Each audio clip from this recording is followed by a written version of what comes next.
Yo, what is going on, guys? Welcome back to another video. So it's safe to say in the last couple of days, a lot of contracts have been signed in the NHL. So today I thought it'd be a fun idea to go through 18 of the biggest ones and grade how good of contracts I think that they are. If you want to see prior grades from earlier on, this is going to be June 30th and on those 18 contracts. If you want to see other grades that I've given out for contracts relatively recently, go on my Instagram and Beyond Hockey. But this is going to be the contracts that were signed the day before free agency, Ekblad and Marchand on July 1st. Guys that extended it don't kick in until a season from now, like a Logan Stankoven, unrestricted free agency signings, a little bit of everything. Let's get into it. And up first, Mitch Marner, 8 years, $12 million. I'm going to go with the B+.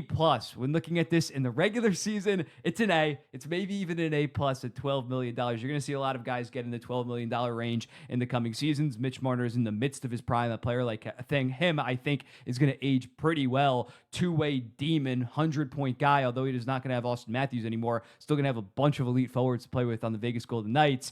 The problem is, especially considering he signed with Vegas, they really only care about the playoffs. They don't care too much about the regular season. They consistently make the playoffs outside of that one insane 2022 season when they were like the most injured team of all time.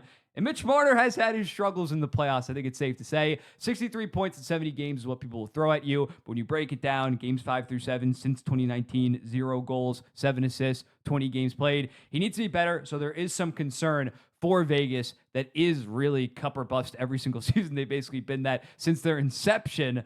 It is a little bit concerning that they threw such a bag at a guy that is a notable playoff disappearer, and given his size and physicality, it's not shocking that he doesn't show up in the playoffs. So he can definitely flip the script. Again, I'm not saying it's some kind of bad move. There wasn't a lot of moves on the table for Vegas to shake it up, but I can't give this I can't give this in the A's when he's just been so underwhelming come playoff time.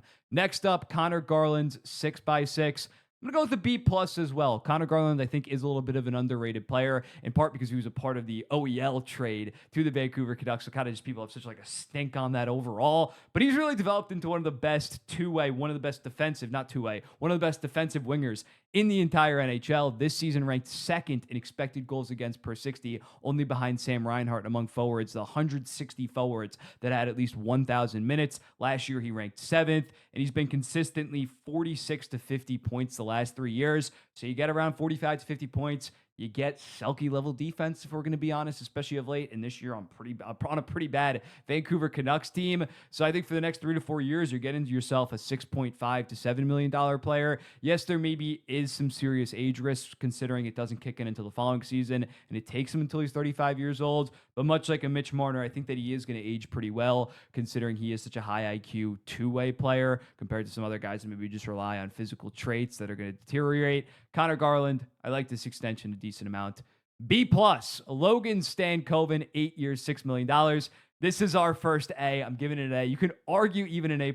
Actually, fuck it. I'm going with an A+ for Logan Stankoven. Friend of the page. When looking at him, he dominated every single level that he played at, whether it's the WHL, whether it's the AHL, and in the NHL, he has 52 points in 102 career NHL games, all while shooting only 8%. So he's been pretty unlucky in terms of goal scoring. And when you look at his WHL, look at his AHL numbers, he can put the puck in the back of the net.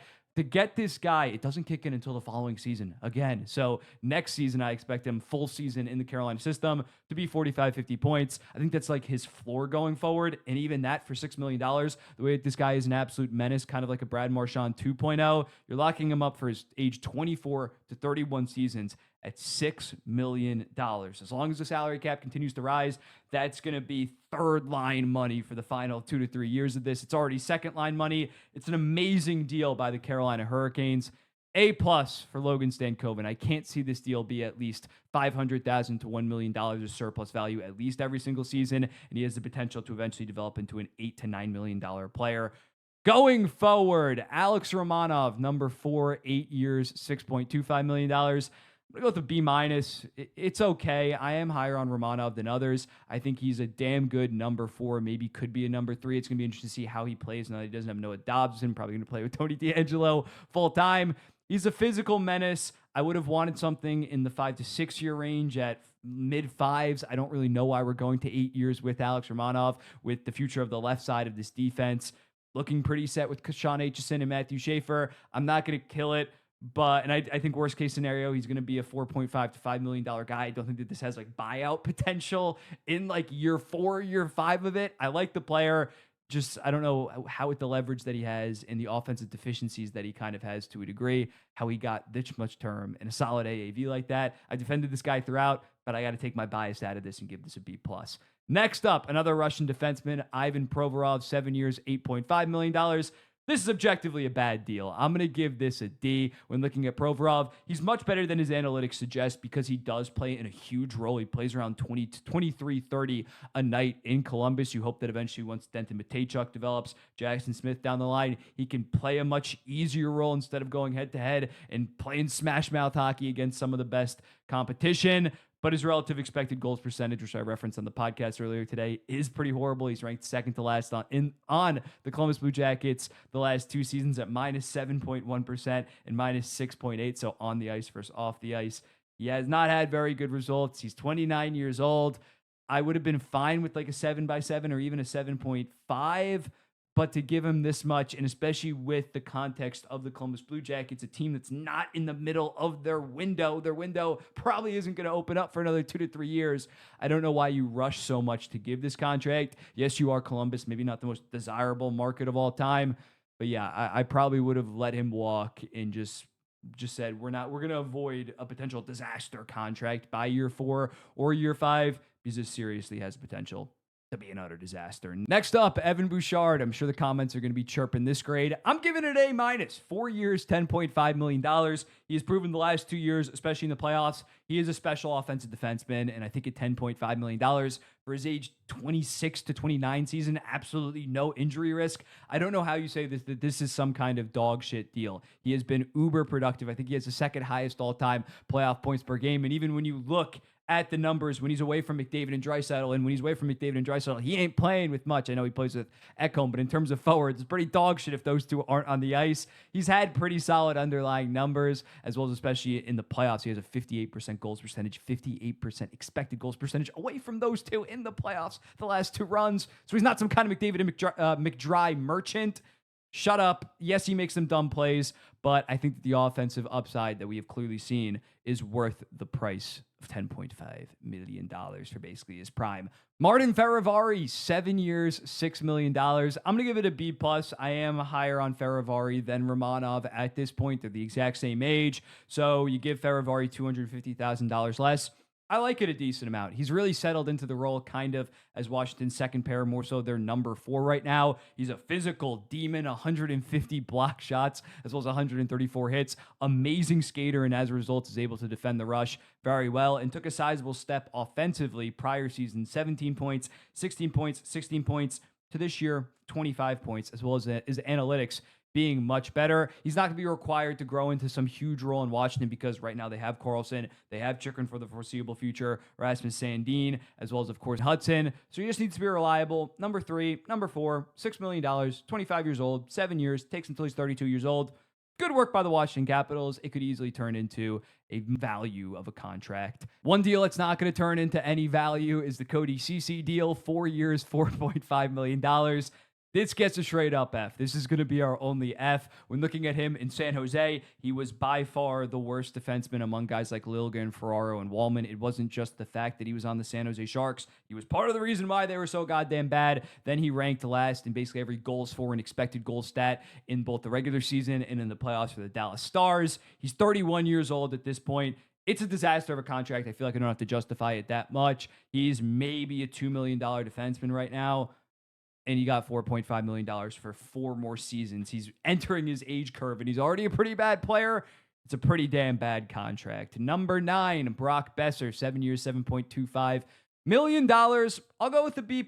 Good on the Vancouver Canucks for finally offering Brock Boeser that 7th year, because I feel like he probably could have got a little bit more on AAV on the open market, because this guy has been a pretty damn good top 6 forward basically since he walked into the NHL. Yes, he has been a little bit inconsistent, but you can basically bank on him for 25 to 30 goals, 55 to 65 points every single season. It's not like he relies on amazing skating. In fact, skating is kind of like the worst part of his game. He just always is able to find space for passers to find him, and then he puts the puck in the back of the goddamn net. I like him a decent amount. He seems to be a really good guy and wants to be a Vancouver Canuck for life. So I think this contract is pretty damn fair. I see no reason why for the next 4 to 5 years he can't easily be worth $7.25 million, maybe even more if Elias Pettersson actually gets back on track. So a B+ for the Brock Boeser contract. Ryan McLeod up next, 4 years, $5 million. I'm going to go with an A-. He really broke out and had one of the most quiet seasons in the NHL this year. Did you know that Ryan McLeod had 20 goals, 33 assists, 53 points in 79 games? 6'3", great skater. I see no reason why he can't at least replicate that season. And even at $5 million, if he's just 40 to 45 points, that's perfectly fair at $5 million. So you get him from ages 26 to 29, 2018 draftee, basically his entire prime. Very good job by the Buffalo Sabres, who are not known for signing the best contracts of all time. This was a good one. He got out of Edmonton. Now he's turned into a damn good player. Good for Buffalo. Good for the player. William Eklund up next, 3 years, $5.6 million.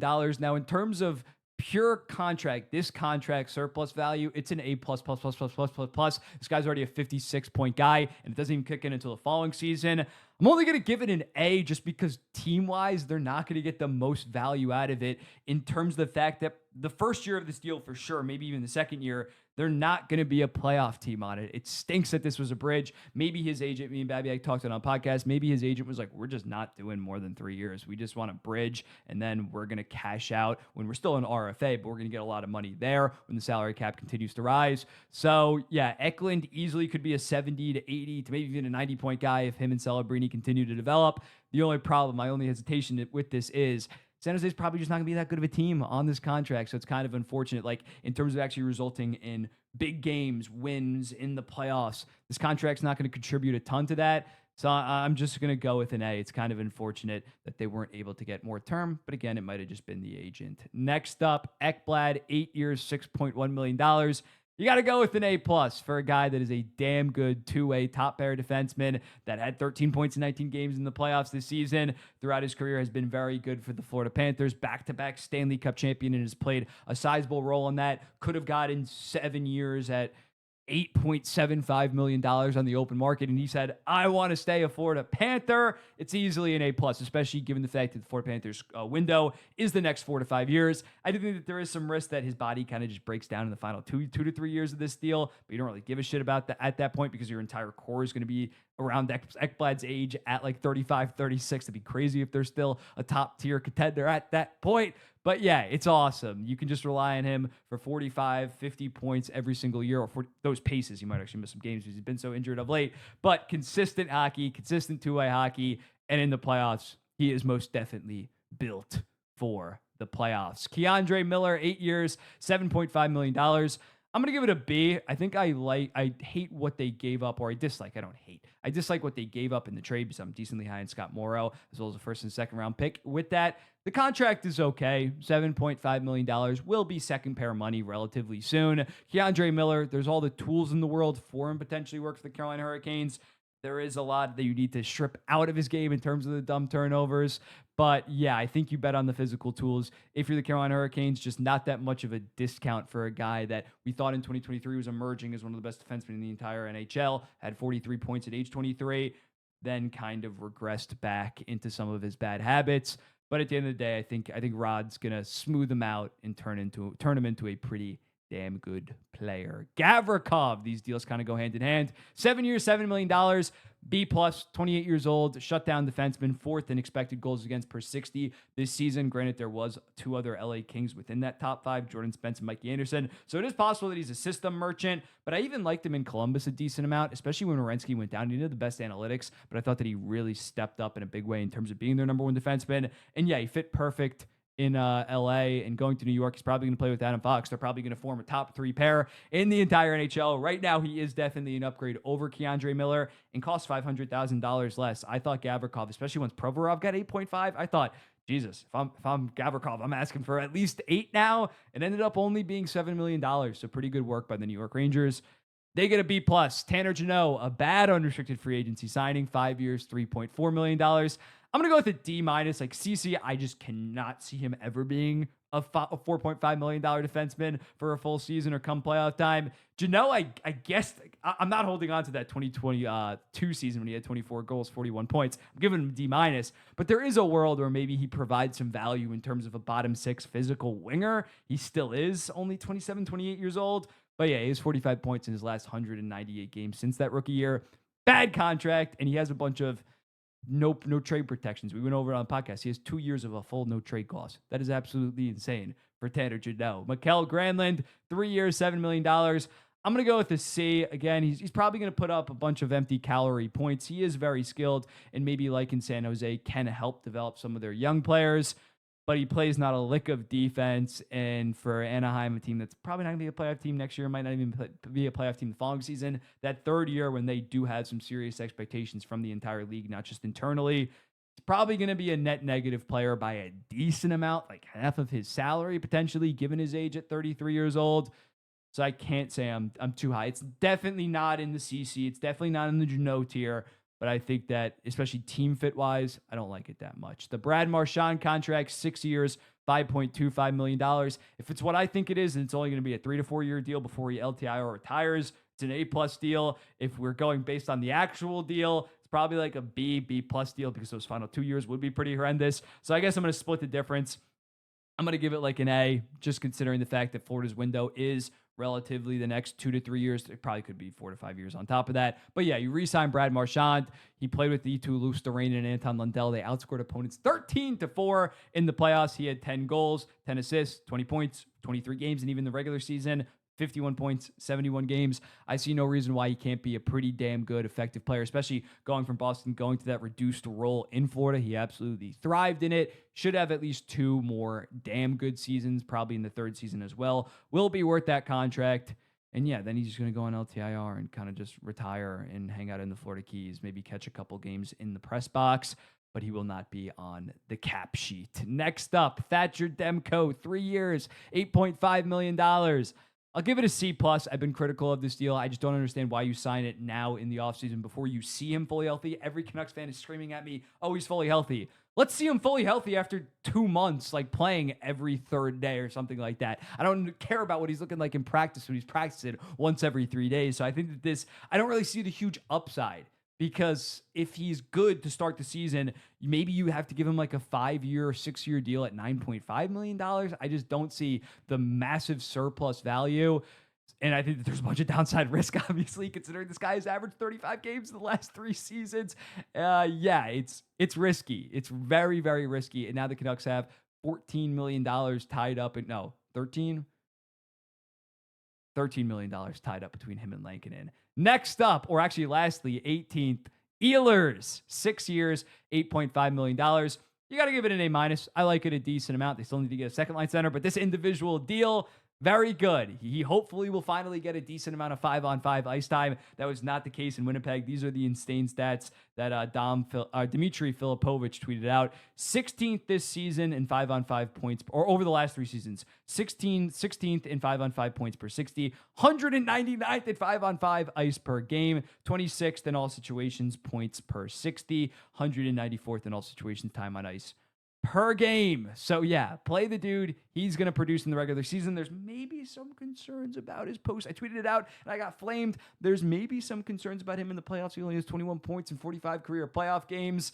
He is a little bit of an undersized guy, but hopefully he can overcome that. Hopefully Rod Brind'Amour is not going to make him play this like dump and chase kind of style in Carolina. Hopefully he's more malleable and can allow Nikolaj Ehlers to be one of the best puck carriers in transition in the entire NHL, because that is where he thrives. Don't try to change the player, change some of the system. Hopefully he either plays with Aho or they get a second line center, because if he's just playing with Kakadiabi, nothing's going to massively change in terms of that. But yeah, I like it a decent amount. A-, 6-year deal, only takes him until he's 34 or 35 years old. They were able to not get that 7th year. Pretty damn good work by Carolina. But let me know in the comments, what do you think about this? Who was I too harsh on? Who was I too light on? I'll be seeing the next one. Peace.